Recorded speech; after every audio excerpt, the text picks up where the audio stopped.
राधे राधे दोस्तों। श्रीमद् भागवत कथा के अगले एपिसोड में आपका स्वागत है। नारद जी ने कहा, बाले तुम व्यर्थ ही अपने को क्यों खेद में डाल रही हो? अरे तुम इतनी चिंतातुर क्यों हो? भगवान श्री कृष्ण के चरण कमलों का चिंतन करो, उनकी कृपा से तुम्हारा सारा दुख दूर हो जाएगा। जिन्होंने कौरवों के अत्याचार से द्रौपदी की रक्षा की थी और गोप सुंदरियों को सनाथ किया था, वो श्री कृष्ण कहीं चले थोड़ी गए हैं। फिर तुम तो भक्ति हो और सदा उन्हें प्राणों से भी प्यारी हो। तुम्हारे बुलाने पर तो भगवान नीचों के घरों में भी चले जाते हैं। सत्य, त्रेता और द्वापर, इन तीनों युगों में ज्ञान और वैराग्य मुक्ति के साधन थे, लेकिन कलयुग में तो केवल भक्ति ही मोक्ष की प्राप्ति कराने वाली है। ये सोचकर ही परमानंद ज्ञान स्वरूप श्री हरि ने अपने सत स्वरूप से तुम्हें रचा है। तुम साक्षात श्री कृष्ण चंद्र की प्रिया और परम सुंदरी हो। एक बार जब तुमने हाथ जोड़कर पूछा था कि मैं क्या करूं, तब भगवान ने तुम्हें यही आज्ञा दी थी कि मेरे भक्तों का पोषण करो। तुमने भगवान की वो आज्ञा स्वीकार कर ली। इससे तुम पर श्री हरि बहुत प्रसन्न हुए और तुम्हारी सेवा करने के लिए मुक्ति को तुम्हें दासी के रूप में दे दिया और इन ज्ञान वैराग्य को पुत्रों के रूप में। तुम अपने साक्षात स्वरूप से वैकुंठ धाम में ही भक्तों का पोषण करती हो। भूलोक में तो तुमने उनकी पुष्टि के लिए केवल छाया रूप धारण कर रखा है। तब तुम मुक्ति, ज्ञान और वैराग्य को साथ लिए पृथ्वी तल पर आई। कलयुग में तुम्हारी दासी मुक्ति पाखंड रोग से पीड़ित होकर क्षीण होने लगी थी, इसीलिए वो तो तुरंत ही तुम्हारी आज्ञा से वैकुंठ लोक को चली गई। इस लोक में भी तुम्हारे स्मरण करने से ही वो आती है और फिर चली जाती है, लेकिन इन ज्ञान वैराग्य को तुमने पुत्र मानकर अपने पास ही रख छोड़ा है। फिर भी कलयुग में इनकी उपेक्षा होने के कारण तुम्हारे ये पुत्र उत्साहहीन और वृद्ध हो गए हैं। फिर भी तुम चिंता ना करो, मैं इनके नवजीवन का उपाय सोचता हूँ। सुमुखी,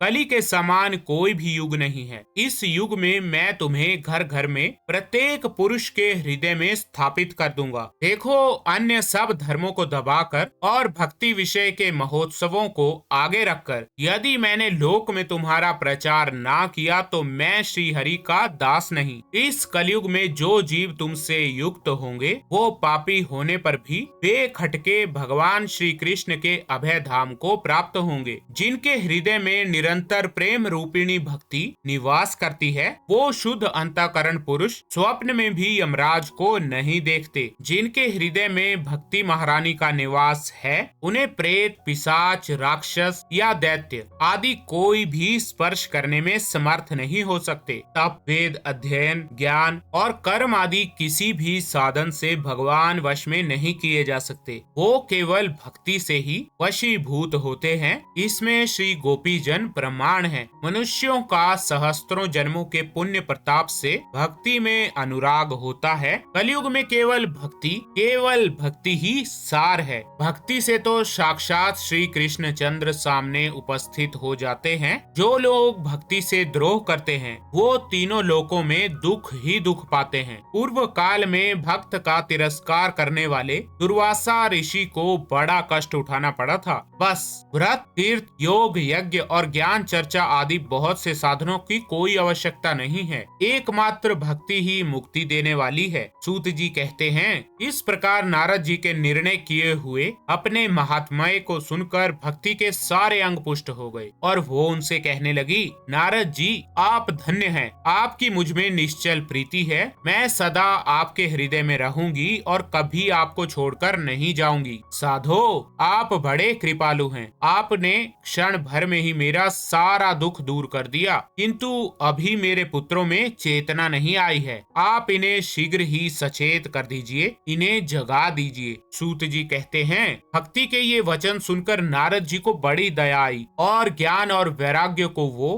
हाथ से हिला डुलाकर जगाने लगे। फिर उनके कान के पास मुंह लगाकर जोर से कहा, ओ ज्ञान, जल्दी जग पड़ो। ओ वैराग्य, जल्दी जग पड़ो। फिर उन्होंने वेद ध्वनि, वेदांत घोष और बार बार गीता पाठ करके उन्हें जगाया। इससे वो जैसे तैसे जोर लगाकर उठे, लेकिन आलस्य के कारण वो दोनों जमाई लेते रहे। वो नेत्र उघाड़ कर देख भी नहीं सके। उनके बाल बगुलों की तरह सफेद हो गए थे। उनके अंग सूख सूखे काठ के समान निस्तेज और कठोर हो गए थे। इस प्रकार भूख प्यास के मारे अत्यंत दुर्बल होने के कारण उन्हें फिर सोते देख नारद जी को बड़ी चिंता हुई और वो सोचने लगे कि अब मुझे क्या करना चाहिए। इनकी ये नींद और इससे भी बढ़कर इनकी ये वृद्धा अवस्था कैसे दूर होगी। इस प्रकार चिंता करते करते वो भगवान का स्मरण करने लगे। उसी समय ये आकाशवाणी हुई कि मुने खेद मत करो, तुम्हारा ये उद्योग निसंदेह सफल होगा। देवर्षे, इसके लिए तुम एक सत्कर्म करो। वो कर्म तुम्हें संत शिरोमणि महानुभाव बताएंगे। उस सत्कर्म का अनुष्ठान करते ही क्षण भर में ही इनकी नींद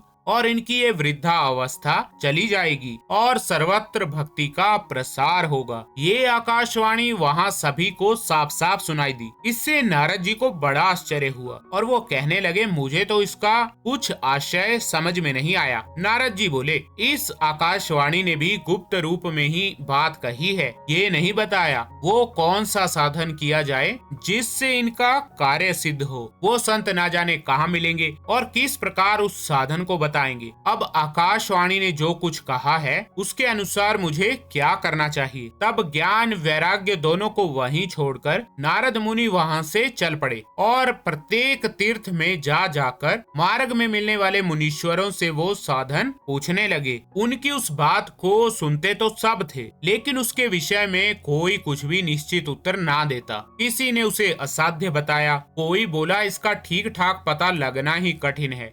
कोई सुनकर चुप रह गए और कोई तो अपनी अवज्ञा होने के डर से बात को टाल टूल कर खिसक गए। त्रिलोकी में महान आश्चर्यजनक हाहाकार मच गया। तो ठीक है दोस्तों, श्रीमद् भागवत कथा के इस एपिसोड में बस इतना ही। राधे राधे।